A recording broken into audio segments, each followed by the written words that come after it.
In this circuit, we want to determine the differential equation governing V of t, the voltage across the 0.5 farad capacitor. For t less than 0, this circuit is closed. The switch opens at t equals 0. So to find the differential equation for V of t for t greater than 0, we look at the circuit with the switch in the open position. So circuit, so we have our 8-volt source, 4 ohm resistor, another 4 ohm resistor, 2 ohm resistor, and our capacitor. And here is the voltage we want, V of t.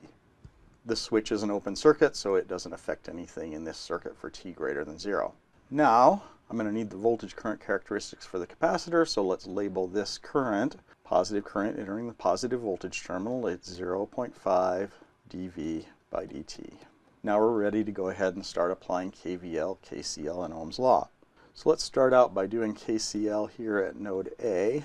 If I call this voltage difference here V sub A and use this as my reference 0 volts, I'll get VA minus 8 volts over 4 ohms plus VA over 4 ohms plus the current through the 2 ohm resistor is the same as the current through the capacitor, which is 0.5 dV by dt.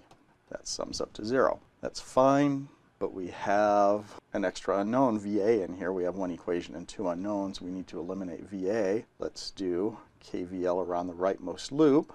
So we get VA is equal to 2 ohms times the current, which is 0.5 dV by dt, plus the voltage across the capacitor, which is V. So these cancel, and I get VA is equal to V plus dV by dt. Now I can plug that in up here, so I get 1 over 4 ohms times V plus dV by dt plus 1 over 4 ohms times the same thing plus 0.5 dV by dt.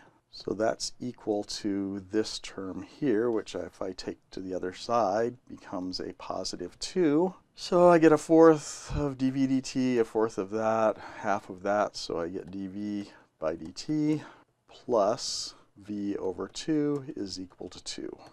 Now let's check that result. By letting t go to infinity, we don't have to assume that the input's constant because we know it is. It's just 2. So as t goes to infinity, V of t becomes constant.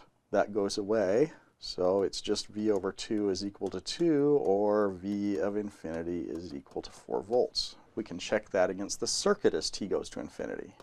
And as t goes to infinity for a constant value, this becomes an open circuit. So that's V of infinity. This is now just a voltage divider, so that voltage is half of 8 volts, which is 4 volts, which agrees very nicely with our differential equation. Now we want to determine the initial and final values of V of t.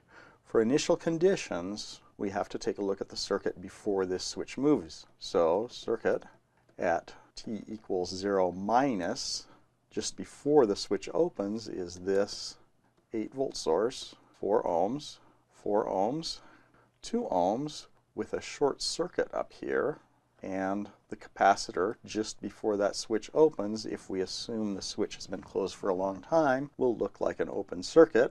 So this is V at 0 minus. There's no current through here, so there's no current through either of those. So this is a voltage divider, and this becomes 8 volts times 4 ohms over 4 ohms plus 4 ohms, which is 4 volts. Capacitors can't change their voltage instantaneously, so the initial condition at t equals 0 plus is also going to be 4 volts, which is the same as V at t equals 0 minus. The final value we already found in the previous slide. Let's just go over it real quickly. So the circuit as t goes to infinity, we have an 8-volt source, 4 ohms, 4 ohms. This is an open circuit, and we have a 2 ohm resistor here. This is also an open circuit as t goes to infinity since the input's a constant. So V at infinity is a voltage divider. It's 4 volts. This doesn't really affect anything because there's no current through this guy here, just as there's no current through this guy here.